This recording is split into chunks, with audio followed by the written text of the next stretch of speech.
Okay, episode 3 of the Truth Revival. I am Joshua James, and this is my soul honey. Amber Fields. That's right. So listen, we're so unprofessional. It's Who in the so hell is late. like, check in with us at 8 o'clock and we'll start at 10 after when we finally get our lives pulled together. So we're so sorry about the late start, but it's been a whirlwind of a day. In my defense, we were on it today. We have gone from Louisville to Fishers to Carmel, and I've had the best day. And you hosted a baby shower. I did! For our wonderful Literally friends. before running across town to be over here Yes, by 8 o'clock. And of that's course, right. you walk in the door, as always, at exactly on time. And I come meandering down the stairs on a phone call that was so incredible 5 minutes after 8 o'clock. Yeah. So I do have to say a big shout out to my friends who helped put the baby shower on, because I cannot take all the credit for that. Secondarily, my 8-year-old got second place today in her first cheer competition. So Mama's on cloud 9, and I'm super excited. I know this sounds weird to talk about blame and shame tonight, and to bring a joyous mindset Energy. to it. You know, just Yeah. a way to flip the script and make a positive out of what is sometimes deemed a negative topic. Yeah, and I think it's important too to, you know, because every week it feels like, you know, we're talking about some serious stuff. Yeah. And we're talking about too places where people find a lot of confusion and uncertainty. And I really think that even though we have these aspects in our lives, it does not mean that they need to be processed and dissected and in a negative, low vibration way. We talked about that, first or second episode. Joy is the ultimate magnet. Mm-hmm. It's just a magnet. It's the strongest force field you could possibly have. So it's actually kind of great that we're talking about blame and shame and persecution and those kind of inner dialogue conversations. But you and I are like, I can feel you, and I know you can feel me. I'm on it. Yes. I'm super excited. And we have a guest in the studio tonight, which I'm so excited to bring her on a little bit later. Yes, So. and stay tuned to the end of this episode because we get to finally name drop who it is that's going to be joining us next Sunday, and you guys do not want to miss this. I think if you guys were paying attention, there was a post that went out recently. Our guest next week, she's way too cool for us. I actually don't know how. Speak for yourself. I mean, I'm just kidding. you know what I'm I saying. know. She's so incredible, and she's become such a really close friend of mine, and I just love her so much. But she has been featured on Dr. Oz. She has she's written 3 books now. She is a close friend of my mentor, Gabby Bernstein, and I cannot wait to be good. name drop this person. So make sure you stick around until the very end, and more so than anything, make sure that you're with us next week at 7 p.m. But let's get going on opening up with blame, shame, and persecution. I'll let you do that while I take over and look at some of the comments that are already starting. Absolutely. We just want to make sure that you guys are communicating with us. What is the one thing or a few things that you're dealing with today around blame, shame, and persecution? What cripples you in the areas of blame and shame? We all do it.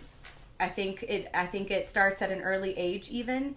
I've seen my twins do it from a young age, and to course correct that and be the parents that help them see that it's not a requirement to be perfect.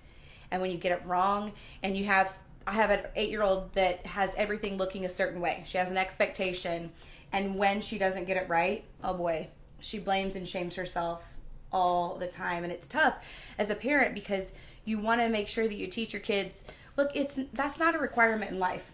I can't remember back when I started doing it, but I know that it is something I've struggled with for a good portion of my life. How about you? Yeah, I mean, I actually, that's where you just caused my brain to go, because I really wanted to kind of hone into where were those conversations the strongest for me in my life. Mm-hmm. And I remember at the age of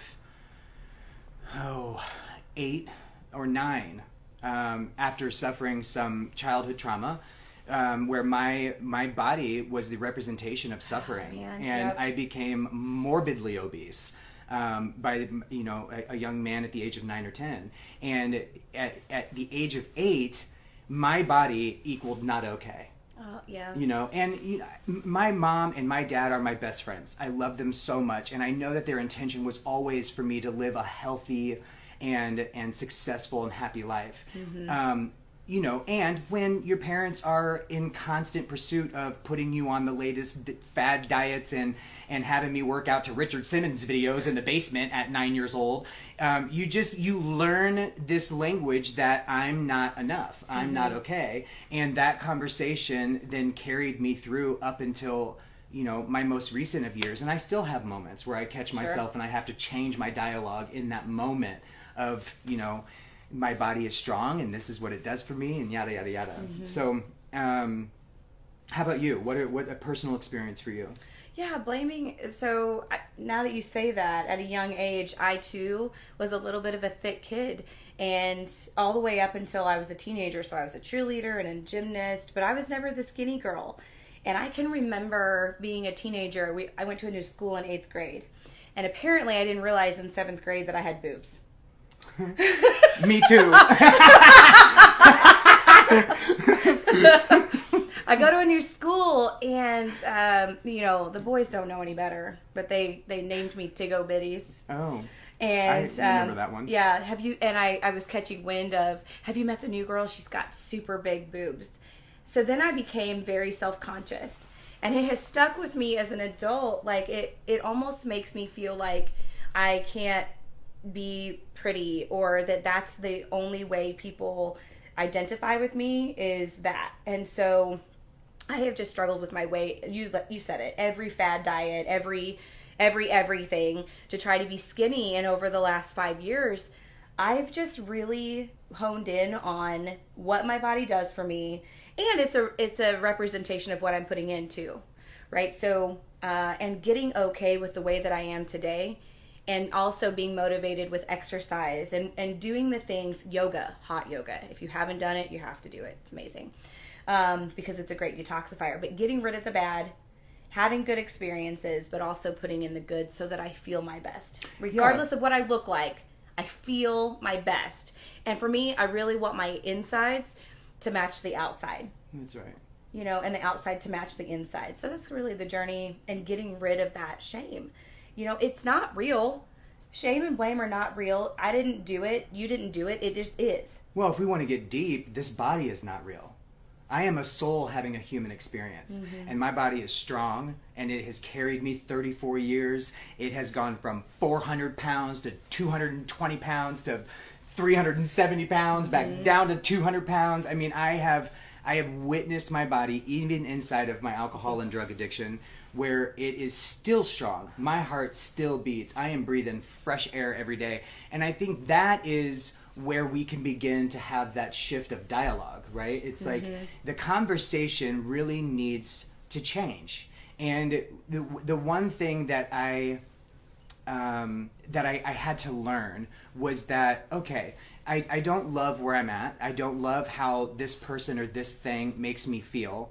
And one, like we talked about last week, I experience my feelings. I don't want to shun them or make them, you know, not relevant, because they are relevant, right? They're my emotions.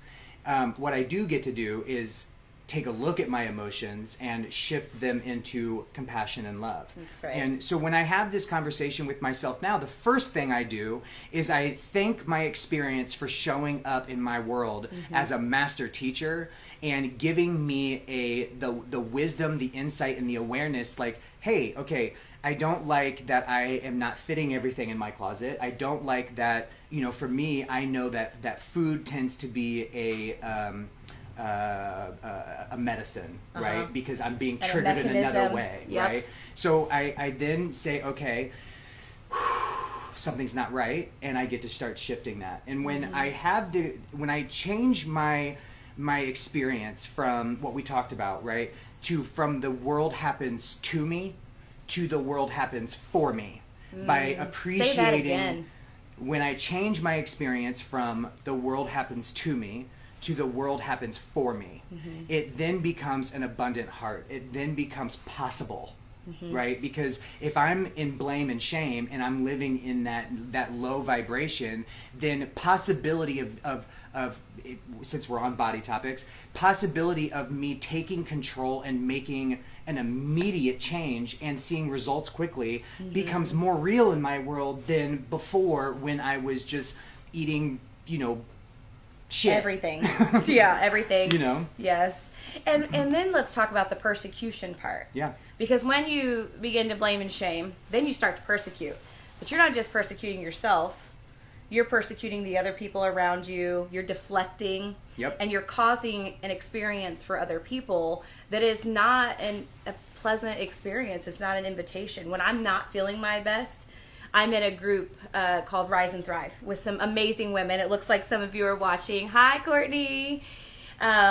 We talked about it at our class last week and my friend Rachel said when she eats bad, she doesn't feel so good, and so therefore it is an experience that everyone around you gets to have. So like when you're making decisions and you're not feeling good and you've eaten something, so like for me, gluten and dairy cause a reaction in my body. I am mentally foggy, I don't feel good, my stomach hurts, there's all kinds of reactions that happen, but I continue to pay the price because I don't want to be different than everybody else. I want to be able to have ice cream and to eat bread and do all the things. But I also then have a reaction physically, which causes me to deflect and treat people poorly in my life sometimes. Yeah. I intimately have experienced that more so with my alcoholism. You know, I don't want to be the guy who goes to dinner with his friends and can't have a glass of wine. I don't want to be the guy who, when outside in the summer at a barbecue, can't enjoy an ice cold beer. I don't want to be the guy who has to be different from everybody else. But here was the magic for me.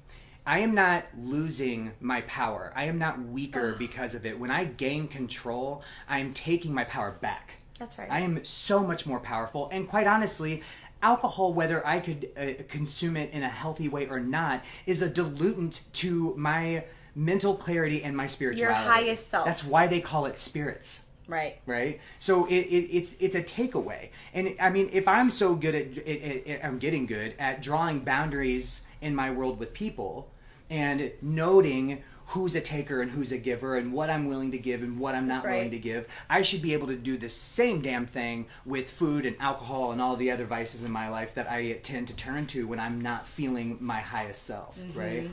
Let's turn it to, I love this one, Jennifer McGill, thank you for sharing this. I feel shame and blame regarding a career. Girl. Me too. We'll get there in a minute. I recently failed the state licensing real estate broker's exam 7 times. Ain't no shame in that. It happens. I'm at peace with that. Maybe that wasn't my career path. However, now I feel kind of lost at what I'm supposed to do. I mean, I'm 38. Shouldn't I have this figured out by now? Girlfriend. Like... How old are you? 38. And I just went through this. So listen, I went to school to be a television news anchor. Some of you watching right now have heard this story.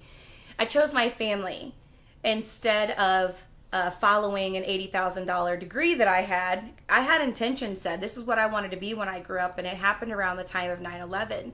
And news took a tank.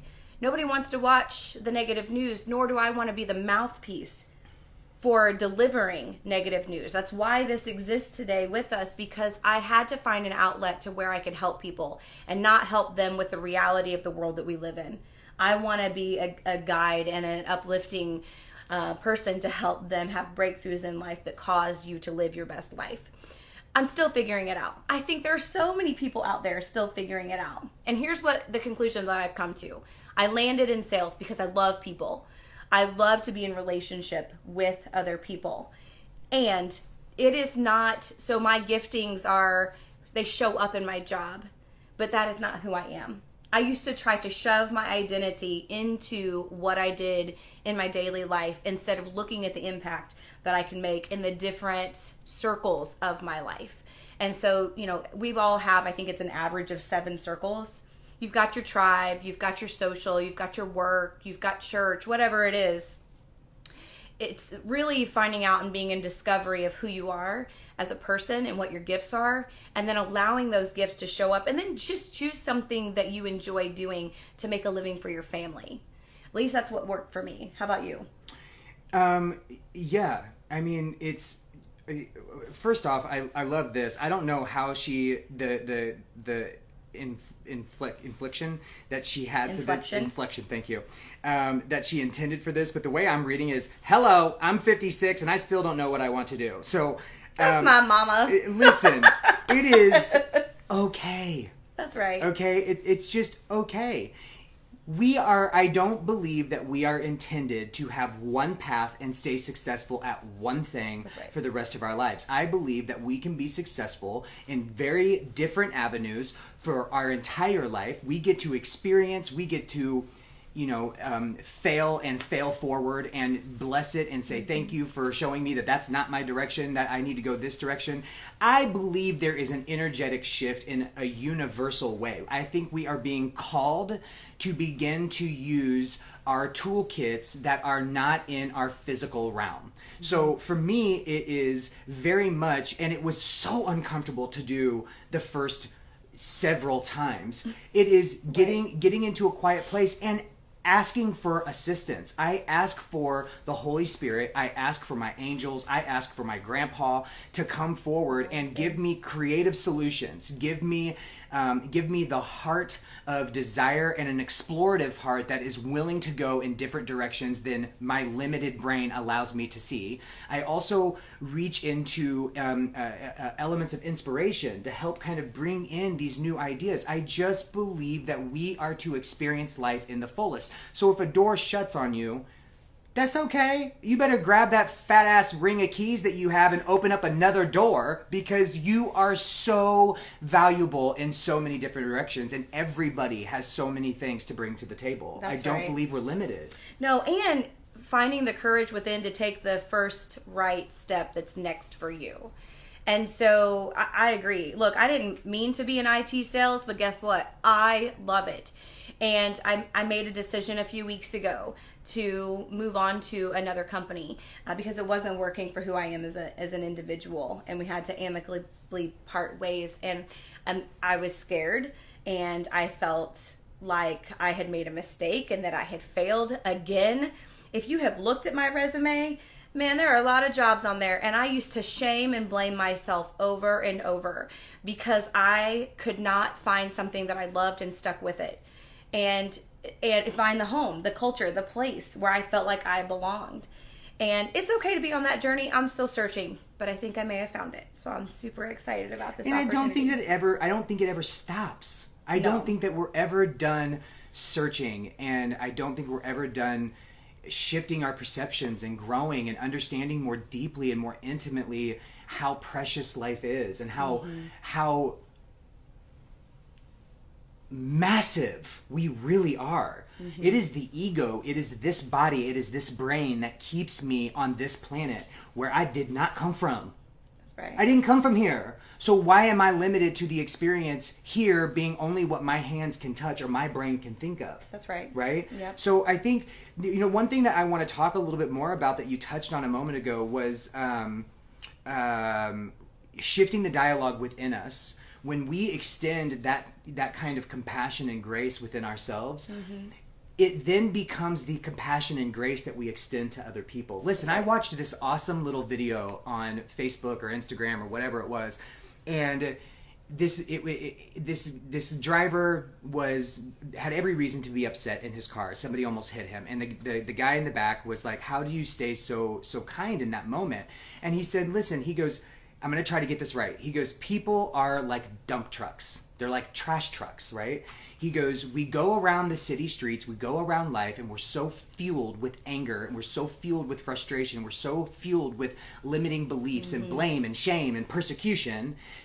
At some point, we have to dump that shit somewhere. Right? And so what happens Sorry, Danny. is we end up going and dumping our stuff on people who had nothing to do with That's our right. stuff. In fact, we don't have anything to do with our stuff. That's right. It is the ego mind that falls victim to small-mindedness and then projects that as it's a real thing. Whew, hallelujah. Yes, yes. And the thing that I love is that the people in my life do such a good job of allowing that grace and compassion and taking on being the dumping ground and not internalizing it. I think about it all the time with my kids. When we have a stressful day at work, or when there's a situation happening between someone you love. Inadvertently, my kids are going to be the dumping ground, and they don't have anything to do with that. I didn't mean to be sharp with them because I'm going through an experience. But imagine the ripple effect that happens when I'm giving it to them, and then I've upset them for something they didn't have anything to do with, and then they take it and give it to their brother or to their sister or to the kids at school. Like, oh my gosh. Somebody on social media. Yes. Right? God forbid. I mean, bullying, and not to say your kids do this, because I To know each your other. children, and I don't believe they do this. But that's what happens, right? Their children are getting this. They're seeing this. They're witnessing this language, this way of being, and then they're mimicking it. That's right. Right? I mean, it's a learned behavior because we come into this planet pure love. Mm-hmm. That's it. I want to take this comment. I do too. From Amelia. Amelia. Yeah. Mm-hmm. Okay. I have a whole mouthful. So do you want to Get go it? first? No. Okay. Amelia gets to go. Amelia. Hi, Cassie. We love you too. Amelia says, "What about people who you feel restrict you? I feel like I have such great things ahead of me. I specialize in men's hair as a cosmetologist and I'm a photographer. I love it. But I always feel so inferior. Like I will never be where I want to be because I feel I try so hard, but it seems no one cares or sees me, but yet others do the same things and it comes easier to them." Okay, I'm going to say one thing here, and it could be a little hard to hear, and I just want you to take a moment and really think about this. Honey, I think the only person who's not seeing you is you. And I think you really need to think about that because I also think, and we're going to talk about this, I think comparison. Oh. I think you have a craft that you say you love, which means there is passion there, which means you're already of value to somebody because you have a passion for something that they don't, right? Like how where in your world has that shown up? Comparison, But comparison in a way that you play small to somebody else in your field. Gosh, I can think of so many people in the job that I have today that I wish I could be. And because they're making more money or because they're much smarter, because they've been in it longer. And I just have to appreciate my journey and where I've been and how good I am at the place that I'm at. Look, there's joy in the journey. And what I find joyful about what I do today is that every single day is a different experience with different people. And I don't get to be one of my greatest friends, Rebecca Borman. I just got to see her today. Oh my gosh, she is, excuse my French, a badass at what she does. She's one of those that I struggle to not compare myself with because she's amazing, amazing, amazing at what she does. And that doesn't mean that I'm small for what I do. It just means that I get to keep going on a different path, and where I will end up will be different than where she ends up. But she is an amazing mentor to me, and I love learning from her. Yeah. So if you can keep it in a mentorship mentality and not a comparison. But while we're on comparison, I think the biggest thing that is a hang up for me is I compare myself to the person I was in my past. Oh, me too. To what I looked like, what I did, who I was, but I also don't want to go back there and be that girl. Because yes, I was skinny, but my heart was empty. I was in a rough place mentally. I was sad. There were things going on in my family that weren't working for me. So I would take the size I am today over being skinny because I'm so happy. I'm so joyful. I'm in love with everything, even the hard things in my life today. Yeah. I would encourage you to go. There's a new show on Netflix, and it's with Reese Witherspoon, where she is interviewing strong women in their field. And one of the people that she interviewed was the director and videographer for, what's that movie called, Mikey? A Wrinkle in Time. That's it. Love that movie. Same, me too. It was one is so incredible. Winfrey! Here's Come what's on. crazy. She had not picked up a camera until she was 32 years old. And within 2 years, she was doing a documentary that was winning awards all over the place. Incredible. And just shortly to follow that was shooting A Wrinkle in Time with Oprah Winfrey and Reese Witherspoon. Like, Right.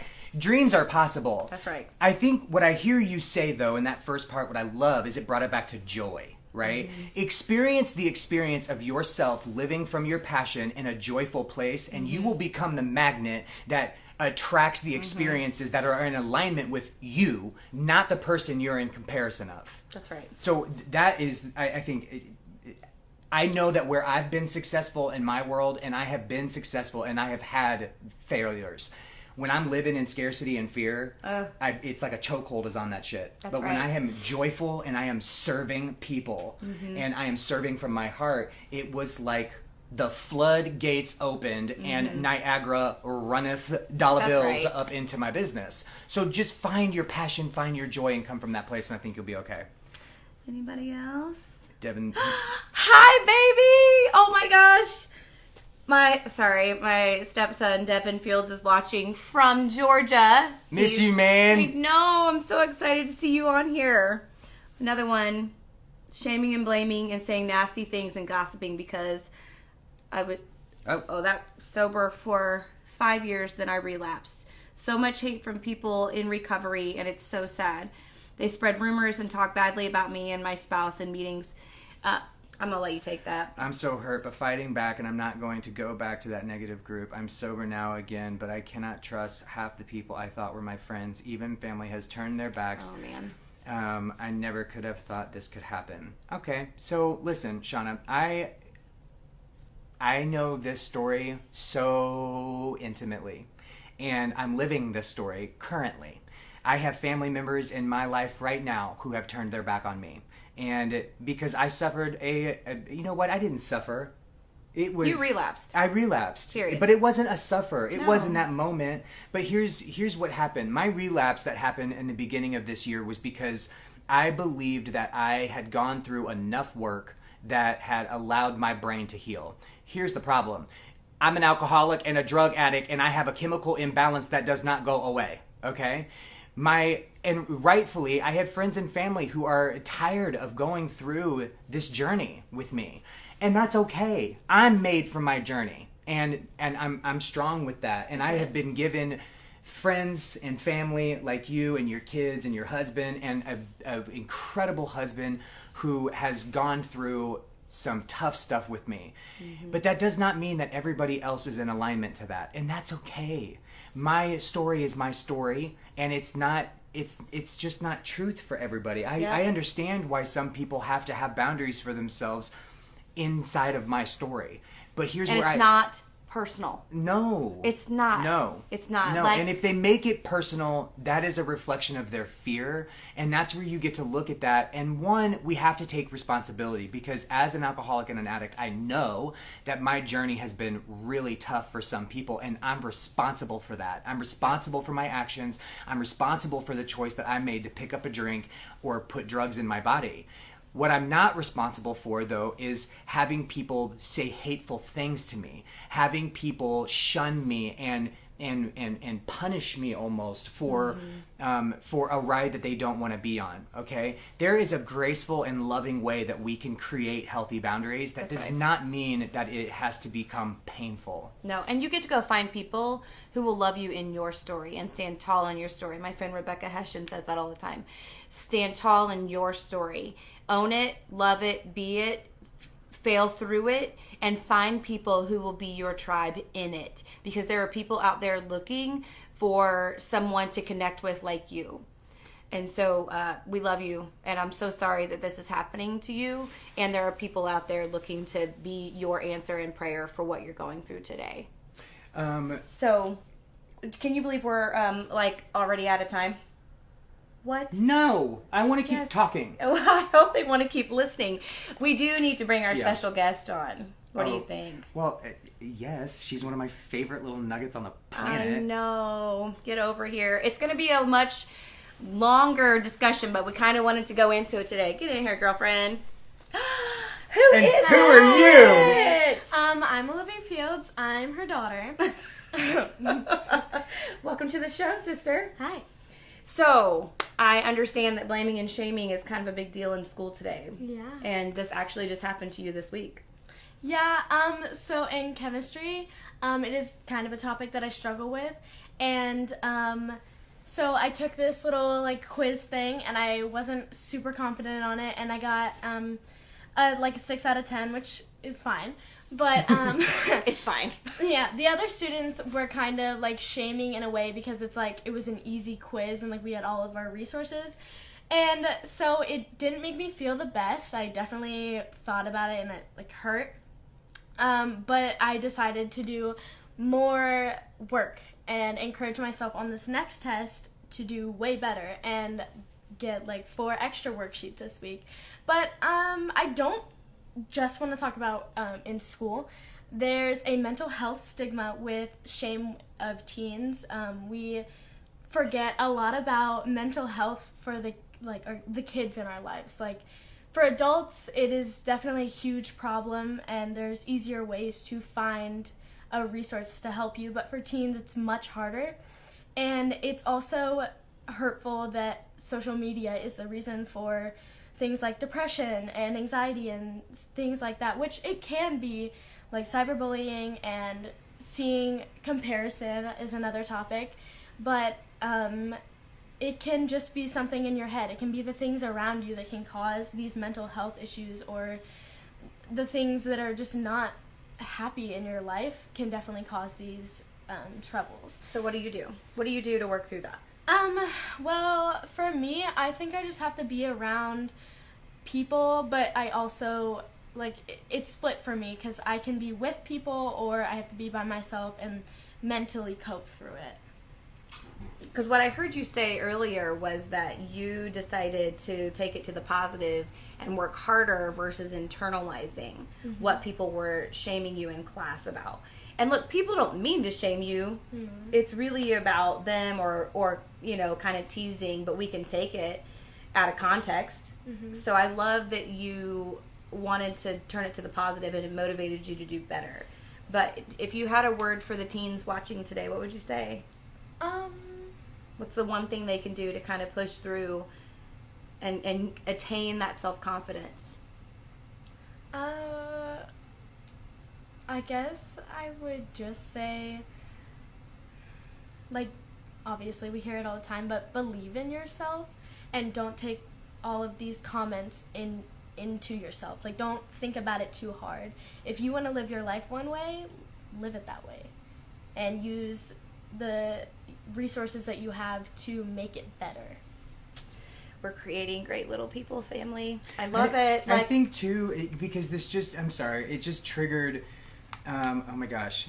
Clearly, I'm obsessed with this show. Reese Witherspoon, you're doing a great job, girlfriend. But she interviewed Pink, and Pink was talking about how she was just different. She didn't learn the same way. She struggled through school. Yeah. She couldn't find her tribe, and she was in this melting pot of kids that were all considered outcasts, and they, eventually dropped out of school and roamed streets, and so we have there's every child is different and special. Every young person, every adult, every old person, we're all so genuinely beautiful and special, and there are things that we have that no one else will ever be created with the same way. And so, and also, you got a 6 out of 10 on a quiz. Can we just name, what's your GPA? I think it's a 3.8 or 9. Oh, yeah, so just remember that the next time you get a 6 out of 10 on a quiz, Look, we don't badger over B's and C's, okay? We have 5 kids, and if we did that, boy, it would be rough in our house. Yeah. We want them to stay in school. We want them to do the best that they can. And I hope that that's what you're getting out of it. So, yeah, no expectation, do the best you can. And I will say, you do an amazing job with all that color guard stuff. Yeah, you impress the hell out of me and Mikey like crazy.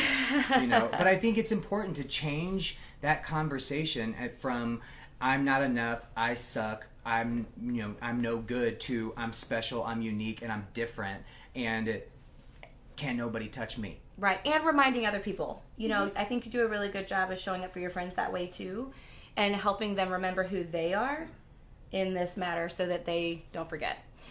So I know that you would like to give a special shout out to next week's show. So I'm going to hand that over to you, buddy. Yes. So next week, oh my gosh. Get so excited. We get to have Marianne DeMarco on our show. Oh, Marianne DeMarco is the coolest human. She and I got to meet each other back in 2016. She was a keynote speaker for Gabby Bernstein, and I knew immediately that I was going to know her.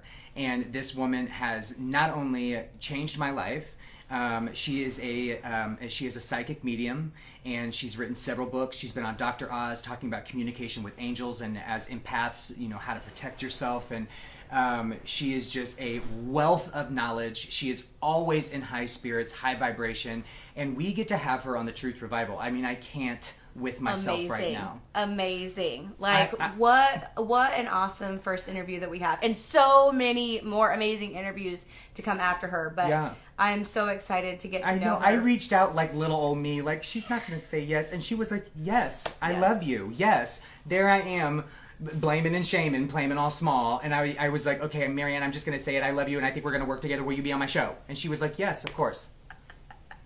I love it. I love it. I love it. So, hope that you guys. Oh, need to pull your card. Oh, that's right. Yep, we got a word for you. Okay, card of the week. You want to read it? Oh, I can. I find a deeper meaning and personal growth amid the discomfort. Ooh. Perfect. Yep. Be uncomfortable because that's the world that we live in. It's always best when we. That's nothing. It's weird, right? We talked about how weird it was last week. It's so crazy, the card that comes from the energy and what we're talking into. We're super thankful that you guys watch us the last couple of weeks. Continue to share. Look, we do this for you. We want to be here for you. We want to show up for you and make a world of difference. So thanks for being with us tonight. Yeah. Please continue to leave comments, ask questions, get engaged, send us messages. If it takes a phone call, I know either one of us are down to do it. Heck yeah. If there's something that you want to hear us talk about, please send over some content. We can go all day, but we really want to speak into what's relevant for you guys. So we love you guys. We can't wait to see you next week with Marianne DeMarco. Join us next week. We had to start late today. Next week is 7 p.m. with Marianne DeMarco. We'll see you soon on the Truth Revival.